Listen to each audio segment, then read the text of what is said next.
This meeting is now resumed.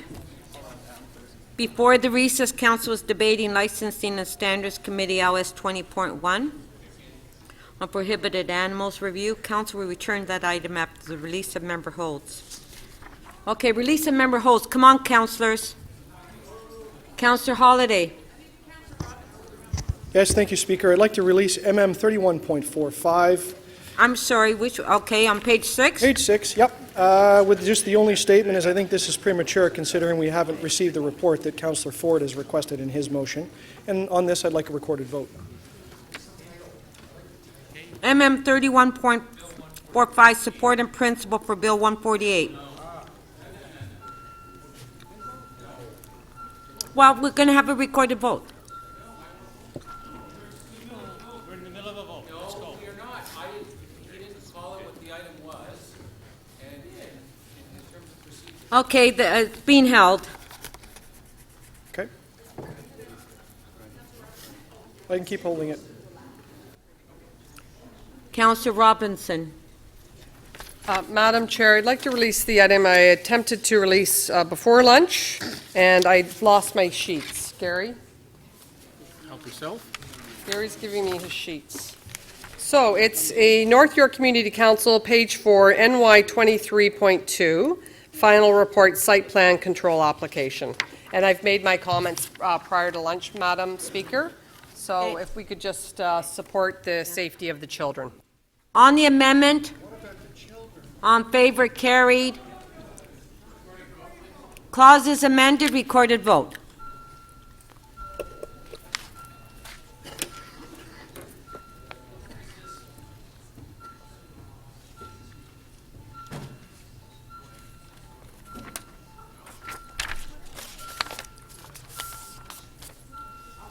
Councillor Perks, please. Members, we cancelled the previous vote, so it's possible your lights are lit up from that vote, so please make sure you've pressed the button.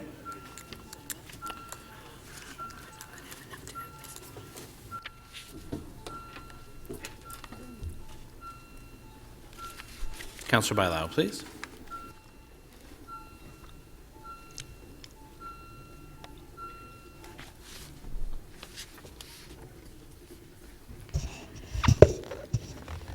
The motion carries 26-1. Councillor Carroll. Thank you, Madam Speaker. Madam Speaker, on page 4, NY 23.43, I can release this provided we are adopting staff recommendations. Okay, you're releasing? Yes. I'm moving a motion. I'll maintain my hold.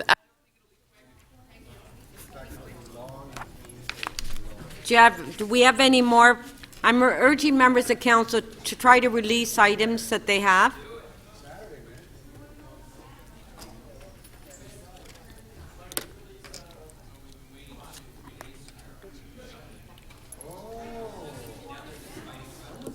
Okay, if you can put the speakers list up.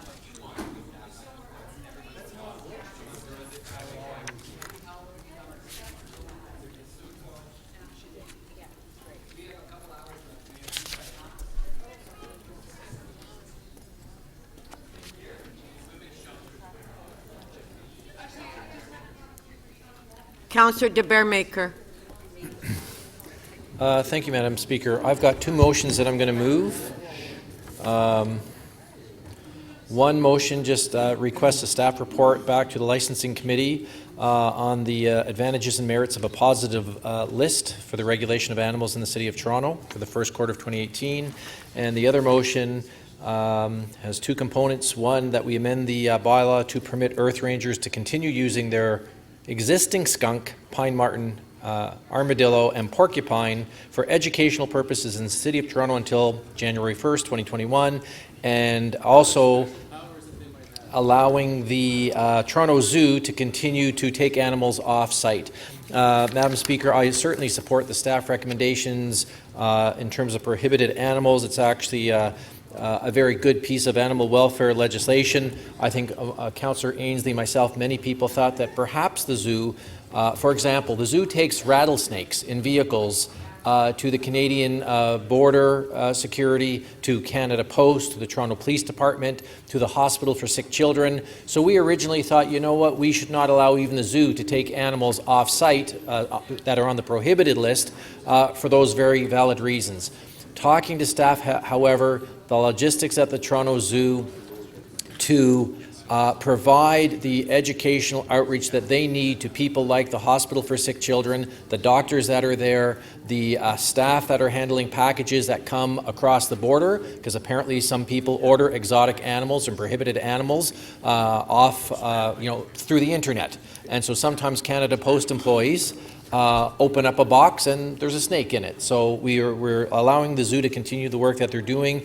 Earth Rangers has agreed with our legislation, which I think is a very good thing. They've asked simply for a phase-out period. They're not introducing any more animals. They've taken out a whole bunch of animals out of their program, which is a very good thing from an animal welfare perspective. They're just asking that the skunk, pine marten, armadillo, and the African porcupine be allowed to continue to be used for the end of their days, or January 1st, 2021, whichever comes first. Madam Speaker, I will not be supporting any motions that promote chickens in the City of Toronto. Chickens are barnyard animals that are beautiful and wonderful. I love chickens. That's why I don't eat them. But what I think shouldn't happen is that when I'm sitting in my backyard, my neighbor shouldn't have a flock of hens next to me that stink. If you've ever been to a chicken coop, they stink. I don't want my neighbor to say on one Sunday, well, you know what, I've had enough of eggs, now I want some chicken stew. And when they slaughter those animals in the backyard or in their shed or in their garage, what do? I call 311, I ask an inspector to come out. The inspector comes out on Monday, and what's left? No chickens, just feathers. And Councillor Mihevik with a little bit of barbecue sauce on the side of his mouth. So I think when you look at the organizations in this city that are tasked with animal welfare, they're all opposed to having chickens in the backyard. The Canadian Federation of Humane Society opposes having chickens in backyards. The Animal Alliance of Canada opposes having chickens in backyards. So does Zoo Check Canada. So the people who say to us, this is how you should have humane care of animals, do not support this. And you know, we've had a lot of talk in this council, is the powerful taxi lobby here, or the powerful sign lobby, or the powerful developer lobby. It's the powerful chicken lobby that concerns me the most. There are people here, and I'll name names because I'm looking at my good colleague, Councillor Mihevik, who are here advocating for a policy that our staff do not support, that are specifically prohibited in our bylaw. They shouldn't be introduced. And if you actually want to have a healthy city, and you want your children perhaps to learn about farming or where their food comes from, I suggest to people, grow some vegetables. Let your children grow some tomatoes and cabbages and cucumbers and all sorts of things, and beans. They can learn about life without quoting renting a chicken for 4 months, which teaches your children perhaps that animals are just a throwaway thing that you can have fun with and you can get rid of when you feel like it. If you want to adopt an animal and take care of an animal, we have thousands upon thousands of animals in our animal shelters that should be adopted. We shouldn't be importing chickens from who knows where to end up in who knows pot. Thank you. Thank you, Councillor de Beermaker. Councillor Mihevik, Councillor Robinson, question? Yes, thank you, Madam Speaker. I really, Glenn, Councillor de Beermaker, I didn't see your motions. They were just, and we don't have them before us. So I'll just speak to the Earth Ranger one first. Yes. My understanding is this is a great program for youth and children to introduce them to conservation and to environmental issues at a young age, a formative age, and it's a very important initiative. Yes. You agree with that? Yes. And you've met with them and you understand their terms of reference and why they exist, and you feel it's important? Yes, absolutely. And Earth Rangers has been a pleasure to deal with. They are an amazing organization.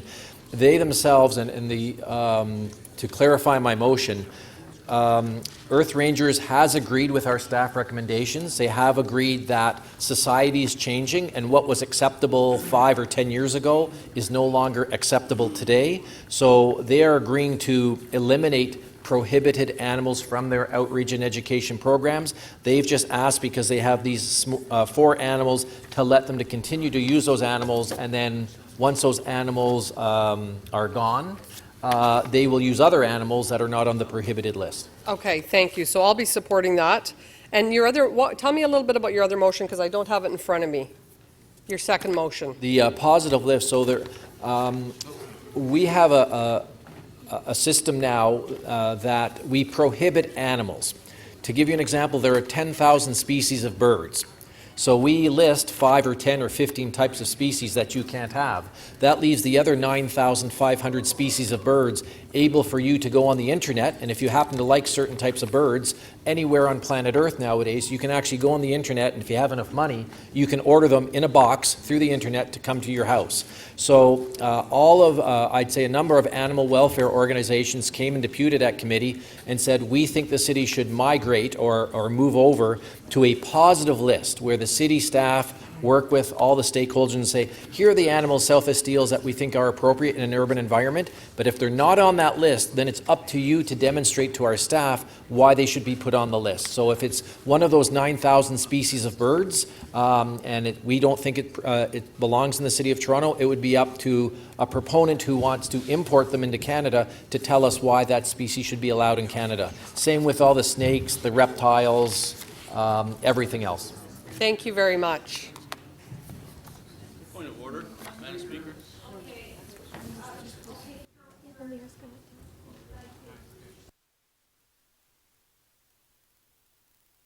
The questions.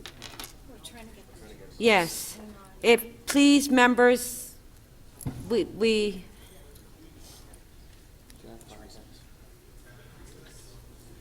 yeah. We need a 5-minute recess, please. And if members of council could maybe take their names off the list as well.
Madam Speaker, I know that the word is already spread through the chamber, but it is with great sadness that I learned this afternoon, as we all have, of the death of Deputy Mayor Pam McConnell.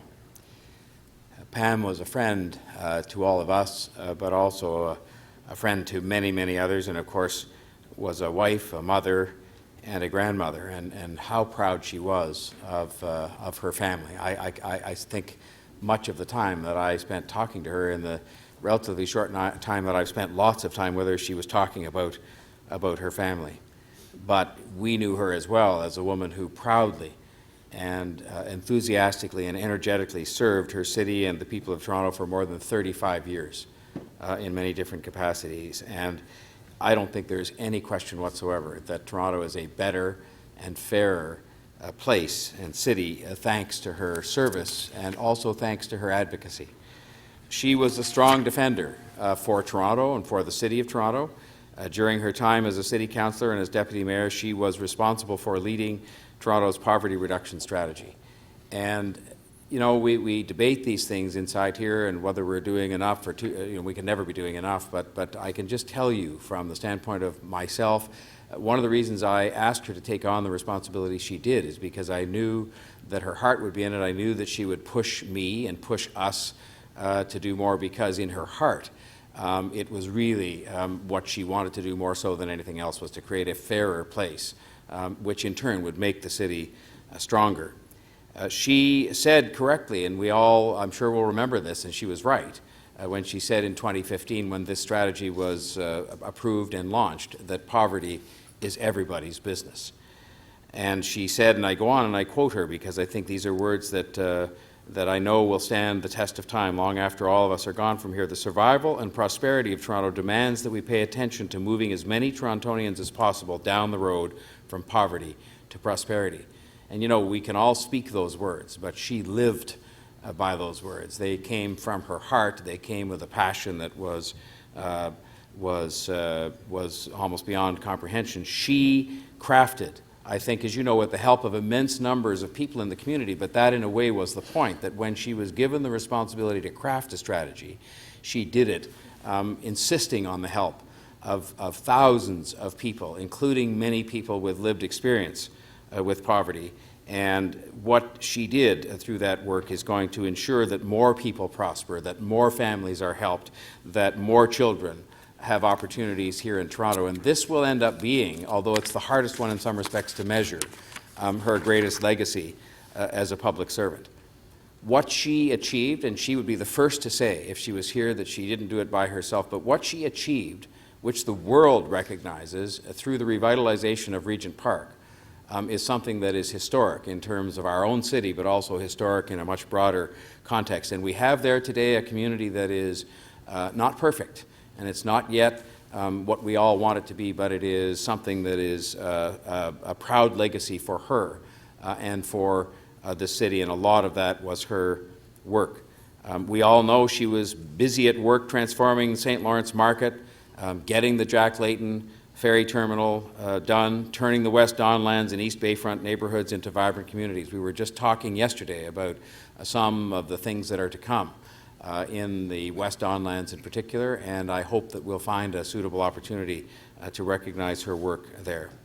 And so I would just say that I'm sure I speak for all of us in saying that one of the best things we can do as a tribute to her and to our love and respect for her, because I said, you know, myself yesterday that she was someone that I've known probably the least amount of time of people in this room, but I grew very quickly to respect her, but I also became immensely fond of her. I mean, she is a person that it was just such a pleasure to work with, because she would tell you, you know, what you needed to hear. She was not afraid at all of doing that, as you all know, but at the same time she could collaborate, and she could work well to move forward these kinds of things that we all believe are an important part of our responsibility.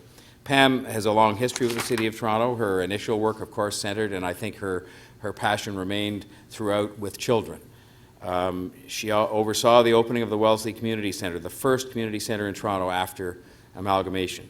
She represented Toronto, and I know she was beloved there, and they will be they will be as saddened as we are here, as deeply saddened as we are at the Federation of Canadian Municipalities, where she was not just a member of the board of directors and someone who served us internationally in that regard, but somebody they treasured as a wise councillor and somebody they very much enjoyed working with. She was a great person to encourage women to seek public office and to advance the interests of women. She served as chair of the Toronto Police Services Board. Again, an extraordinary responsibility in the city that she took on, and she worked hard to begin something that continues today as an evolutionary process of bringing community policing back to the city's neighborhoods. And of course it began with her service as a school trustee, where she was well known as an advocate for children living in poverty. And so this is an understatement, but words sometimes fail you at this point when these kinds of things happen. She will be deeply missed by us as her council colleagues.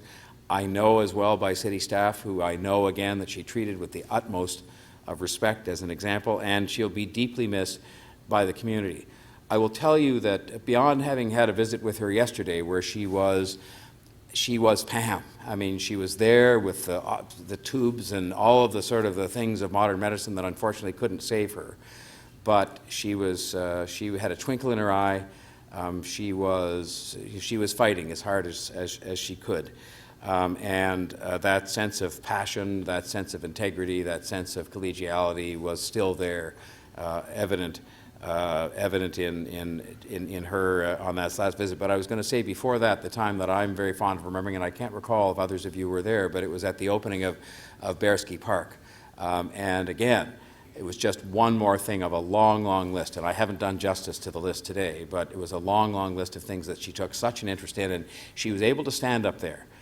She had to disconnect herself from this little oxygen tank she was wheeling around, and I held the tube while she got up to speak. And she got up to speak, and she was speaking, yes, from notes, but mostly from her head, and pointing out every single person in the audience that had a role in the redevelopment of that park.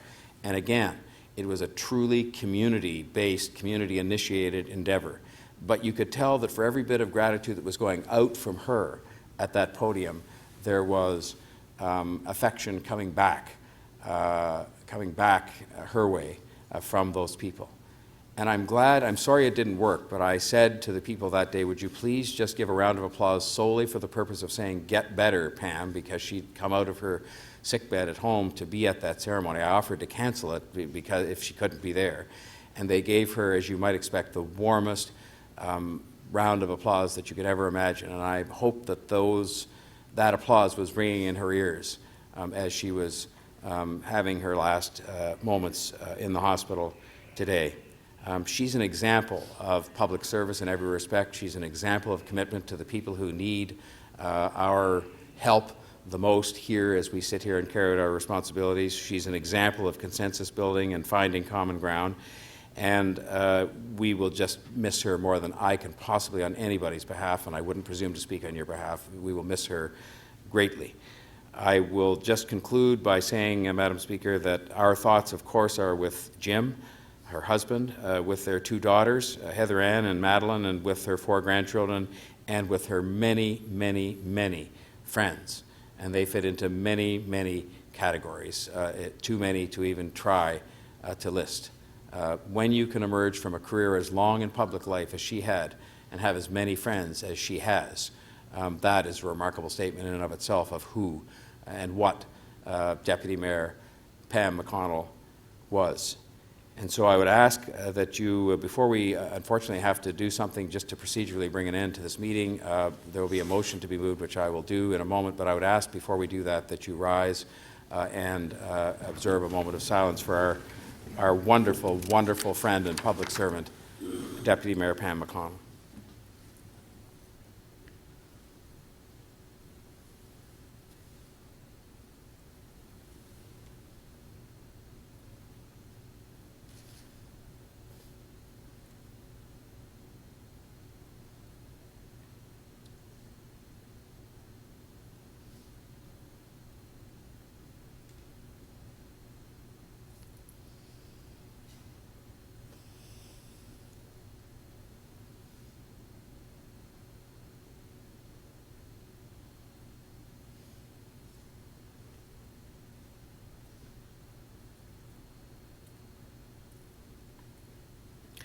So, Madam Speaker, given the news, first of all, I want to say if anybody wants to come down to the Mayor's office so we can share some reminiscences this afternoon, you're most welcome there. But I'm going to move to defer the balance of our business today and suggest, as the law requires, that we pass the bills and adjourn for the balance of the day.